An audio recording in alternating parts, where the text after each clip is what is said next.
இந்த இட்லி ஒரு உன்னத உணவா அப்படின்னு சொல்லி ஒரு வீடியோ போட்டோம். அதில் பார்த்தீங்கன்னா ஏகப்பட்ட பஞ்சாயத்து. நிறைய பேர் வந்து என்னை கண்ணாபின்னான்னு திட்டியிருக்காங்க, கெட்ட வார்த்தையில் திட்டியிருக்காங்க. இந்த ஆள் சொல்கிறத கேட்டால் நம்ம செத்து போயிடணும்னு சொல்கிறாங்க.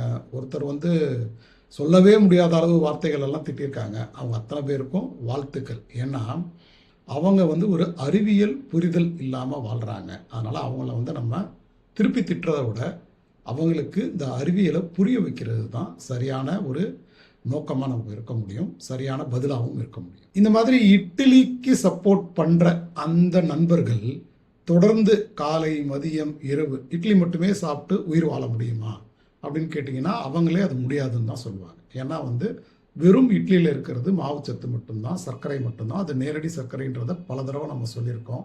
ஸோ அப்போ என்ன ஆகும், உடம்பு ஒரு லெவலில் ஊட்டச்சத்து குறைபாடு வந்து நமக்கு நிறைய பிரச்சனைகள் வரும், சீக்கிரமாக இறந்து போயிடுவாங்க. அப்போ இட்லி ஒரு உன்னத உணவு அப்படின்னு சப்போர்ட் பண்ணுறவங்க டெய்லி காலையில் மத்தியானம் நைட்டு இட்லி மட்டுமே சாப்பிட்லாமே அப்படின்னா அப்படிலாம் சாப்பிட மாட்டாங்க. ஸோ அது அவங்களுக்கு தெரியும் அது தப்பு அப்படின்னு. ஸோ நம்ம தொடர்ந்து மாவுச்சத்து அதிகமாக சாப்பிடாதீங்க அப்படின்னு சொல்லிக்கிட்டு இருக்கோம். அப்போல்லாம் இவங்க யாரும் சண்டைக்கு வரல. அதே மாவுச்சத்துன்ற ஒரு முக்கியமான விஷயமான இட்லி அப்படின்ற விஷயத்த சொன்னதுக்கப்புறம் அத்தனை பேரும் வரிஞ்சு கட்டிட்டு வந்துட்டாங்க.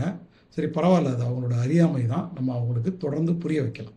நம்மளோட பேலியோ மென்டர் நியாண்டர் செல்லம் எழுதிய பேலியோ டயட் புக்கிலிருந்து ஒரு சில குறிப்புகளை கூட அவங்களுக்கு நம்ம பதிலாக சொல்லலாம்.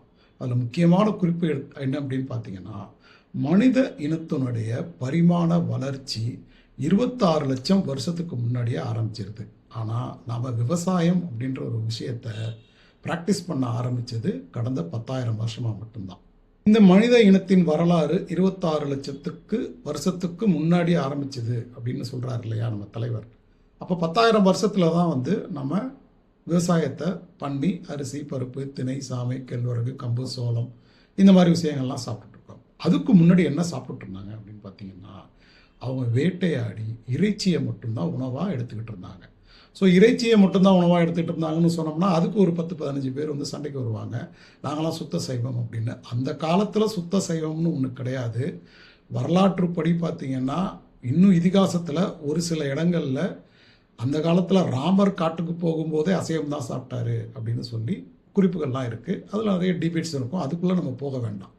ஆனால் நம்ம செய்ய தெரிஞ்சிக்க வேண்டியது என்ன அப்படின்னா, மனிதனுடைய உணவு 99.9% அதோட ஜீன் படி இன்னைக்கு வரைக்கும் கொழுப்பு தான், மாவு சத்து கிடையாது. இந்த கடந்த 10,000 ஆண்டுகளாக விவசாய பூமியாக மாறி நம்மளோட ஜீனை மாற்றிருக்கோமா அப்படின்னு கேட்டிங்கன்னா இல்லை. 0.01% தான் நம்ம மாற்றிருக்கோம் அப்படின்றது தான் நம்மளுடைய பேலியோ டயட் அறிவியல் சொல்கிறது. நம்ம ஜீன்களுக்கு பழக்கமான உணவு அப்படின்னு பார்த்தீங்கன்னா இறைச்சி, காய்கறிகள், பழங்கள், இது மட்டும்தான். இப்போ நாம் சாப்பிட்டுட்டு இருக்கிற idli, dosa, puri, chapati, pongal, vada, pizza, burger, bread, white bread, brown bread, இது எதுவுமே நம்ம ஜீன்களுக்கு பழக்கப்படாத ஒரு உணவு தான். இதை தான் நம்ம தொடர்ந்து சொல்லிக்கிட்டு இருக்கோம். இதை சொன்னால் சண்டைக்கு வராங்க. மனிதனோட உணவில் கொழுப்பும் புரதமும் தான் பிரதானம் அப்படின்றத நிரூபிக்கிறதுக்கு பலவிதமான ஆராய்ச்சி முடிவுகள் இருக்குது. மாவுச்சத்து அப்படின்றது நமக்கு குறைந்த அளவு தான் தேவைப்படுது. இதனால தான் நம்ம என்ன சொல்கிறோன்னா, அதிகப்படியான மாவுச்சத்தை எடுக்காதீங்க. காலையில் எந்திரிச்சதுமே பிரேக்ஃபாஸ்ட்டுக்கு நீங்கள் ஒரு 4 இட்லி 5 இட்லி சாம்பார் சட்னியோட சேர்ப்பிட்டிங்கன்னா உங்கள் சர்க்கரை அளவுகள் ரொம்ப வேகமாக உயர்ந்துடும். ஸோ தொடர்ந்து அந்த நாள் முழுவதுமே என்ன ஆகும்னா அந்த உயர்ந்த சர்க்கரையை குறைக்கிறது அப்படின்றது ரொம்ப கடினமாக இருக்கும். ஸோ ஒரு பேலன்ஸ்டு டயட்டாக சாப்பிடணும் அப்படின்றது தான் நம்மளுடைய கருத்து. எந்த உணவாக இருந்தாலும் அந்த தனிப்பட்ட உணவை மட்டும் தொடர்ந்து எடுத்துக்கிட்டு இருந்தோம்னா நம்மளுடைய உடலுக்கு தேவையான முழு சக்தியுமே கிடைக்காது. குறிப்பாக சில நாட்களுக்கு முன்னாடி பார்த்திங்கன்னா ஒரு பொண்ணு வெறும் பழங்கள் மட்டுமே சாப்பிட்டுட்டு உடம்பை குறைக்கிறேன், ஆரோக்கியமாக இருக்கிறேன்னு முயற்சி பண்ணி தொடர்ந்து பழங்கள் மட்டுமே சாப்பிட்டுட்டு வேறு உணவுகள் எதுவுமே எடுக்காததுனால என்ன ஆயிடுச்சுன்னா அவங்களோட உடல் ரொம்பவும் மெலிஞ்சு போய் உடம்புல ஊட்டச்சத்து எதுவுமே கிடைக்காம இறந்து போயிட்டாங்க. ஸோ ஆரோக்கியமான உணவுன்னு சொல்கிற பழங்களுக்கே இந்த நிலைமை அப்படின்னா ஒன்றுமே இல்லாத சர்க்கரை அதிகமான மாவுச்சத்து உணவுகளுடைய உண்மை நிலைமையை நினச்சி பாருங்கள்.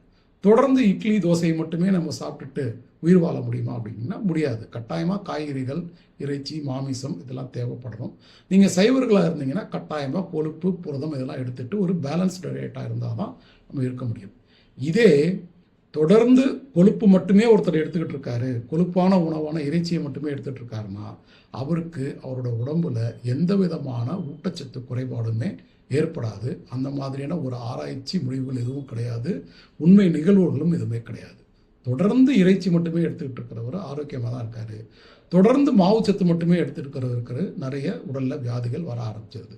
ஸோ மறுபடியும் நம்ம என்ன சொல்கிறோம் அப்படின்னா, மாவுச்சத்தை எவ்வளவு குறைக்க முடியுமோ அவ்வளோ குறைங்க. கொழுப்பும் புரதமும் நம்ம உடம்புக்கு ரொம்ப முக்கியமான உணவு. தொடர்ந்து இதை இன்னும் நம்ம நிறைய பேசலாம். ஆராய்ச்சி தரவுகளோடையும் பேசுவோம். நீங்கள் இந்த ஒரு வீடியோவுக்கு பார்த்துட்டு அங்கே வந்து சண்டைக்கு வராமல் எல்லா வீடியோவுமே கொஞ்சம் போய் பாருங்கள். அப்போ தான் பேலியோ அறிவியல் என்ன அப்படின்னு புரியும். இன்னொரு பெரிய பிரச்சனை அப்படின்னா, பேலியோ அப்படின்ற பேர் தான் உங்களுக்கு பிரச்சனையாக இருக்குது அப்படின்னா, தயவு செஞ்சு இந்த பேரை மறந்துடுங்க. நல்ல கொழுப்பு, நல்ல புரதம், குறைவான மாவுச்சத்து கொண்ட ஒரு உணவு முறை அப்படின்றத நீங்கள் மனசில் எடுத்துக்கோங்க. ஆரோக்கியமாக இருக்கணும் அப்படின்றது தான் நோக்கம். இட்லியை குறை சொல்லணும் அப்படின்றது நம்மளுடைய நோக்கம் கிடையாது. இட்லியுடைய அடிப்படை என்ன அப்படின்னு பார்த்தீங்கன்னா, அதீத மாவுச்சத்து. அதீத மாவுச்சத்து நம்ம உடம்புக்குள்ளே போகும்போது அது சர்க்கரையாக தான் மாறும். அதற்கு நீங்கள் எத்தனை தடவை வந்து திட்டுனாலும் பரவாயில்ல, இதை தொடர்ந்து நாம் சொல்லிக்கிட்டு தான் இருக்கோம்.